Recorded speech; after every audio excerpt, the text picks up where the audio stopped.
मेहरान जी, जी PoK वालों के चेहरों पर तो खुशी है, डॉक्टर अमजद तो कॉफी पिलाने के लिए तैयार हो गए। ये मौका कब आएगा? आपको कब बोलूं आजादी मुबारक? कितने दिन टिकेगा पाकिस्तान अगर ये वॉर हो रहा है तो? जी इंशाल्लाह, बोलते हैं देर आए दुरुस्त आए। जी पाकिस्तान का उल्टी गिनती स्टार्ट हो गया है।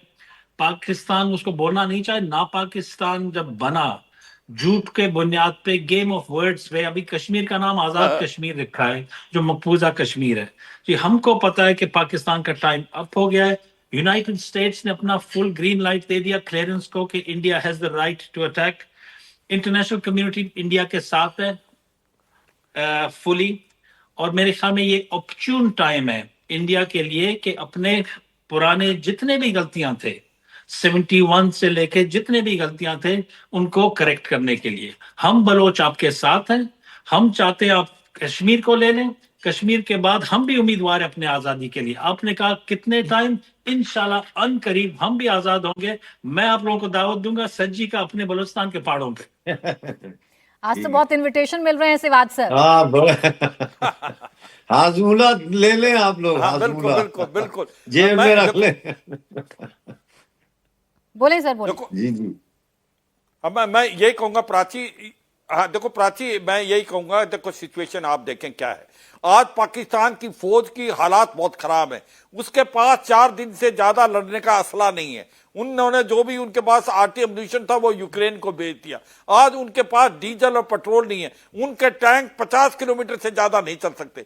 तो पाकिस्तान की जो मोराल है वो बहुत डाउन है। भारत की जो नेवी है वो अरेबियन सी में इनको चोक कर सकती है। और अभी जो एक्सरसाइज करी इसका मतलब उनकी सप्लाई चेन को काट देगी। ना इनके पास असला आएगा, ना इनके पास ऑयल और फ्यूल आएगा। तो मुझे लगता नहीं कि पाकिस्तान की आर्मी को ज्यादा देर तक टिक पाएगी भारत के आगे। क्योंकि यही नहीं, जब ये बार बार एक करते हैं, दुआएं देते हैं कि हम न्यूक्लियर वेपन इस्तेमाल कर देंगे, हमारे पास टैक्टिकल न्यूक्लियर वेपन है, पाओ पाओ के, हमने उनको ट्रॉफी की तरह नहीं रखा। मगर मैं ये कहूंगा पाकिस्तान को याद रखो, ये कोई बच्चों का खिलौना नहीं है। ये नहीं सोचें कि जो न्यूक्लियर हथियार हैं they are not weapon of war, they are weapon of deterrence. और ये याद रखना, अगर आपने इसको इस्तेमाल किया तो भारत के पास पुख्ता सेकंड स्ट्राइक कैपेबिलिटी। हम ट्राइड हैं। हम न्यूक्लियर हथियार आसमान से, जमीन से, समुद्र से और समुद्र के नीचे से फायर कर सकते हैं। अगर पाकिस्तान ने यह भूल कर दी, उसने न्यूक्लियर हथियार इस्तेमाल कर दिया, तो भारत अगले 24 घंटे में पाकिस्तान का नामो निशान वर्ल्ड मैप से मिटा देगा। यह पाकिस्तान को पता है। तो यह एक प्रकार गीदड़ भक्ति है और यह अपने लोगों को झूठ बोल रहे।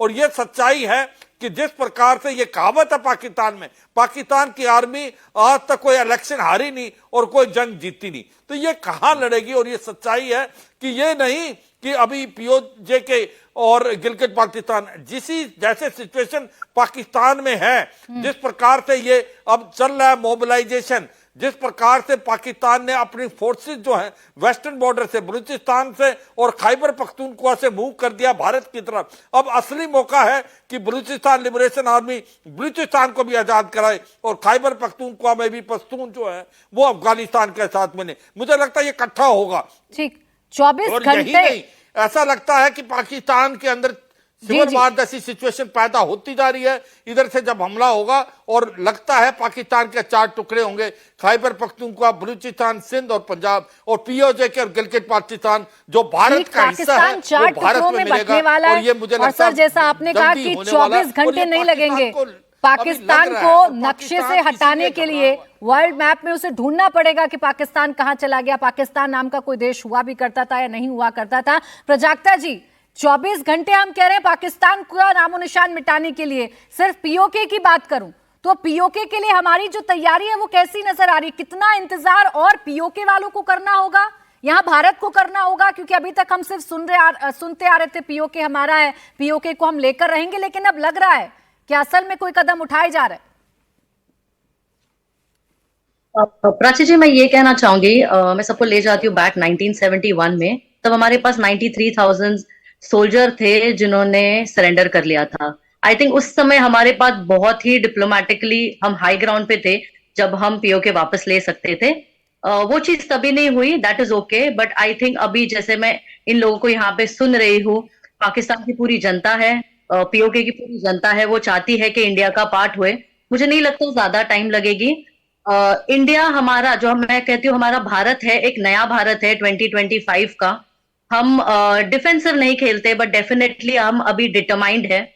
ज्यादा टाइम चीजों में नहीं लगेगा, बट मुझे लगता है हम एक डेवलपिंग नेशन है जिसकी इकोनॉमी इतनी फास्ट ग्रोइंग है। तो आई थिंक वॉर हमारा एक लास्ट रिसोर्ट होना चाहिए। वो हमने बहुत ही टैक्टिकफुली हैंडल करना चाहिए उस चीज को। और उसके साथ साथ मैं ये भी बोलना चाहूंगी कि अगर कोई ऑफेंसिव पाकिस्तान की तरफ से आता है तो Indian army, Indian arm forces fully prepared है। आपने देखा होगा जो सीज फायर वायलेशंस चल रहे हैं उसका मुंह तोड़ जवाब भी दिया जा रहा है। तो Indian arm forces are completely prepared for what may come.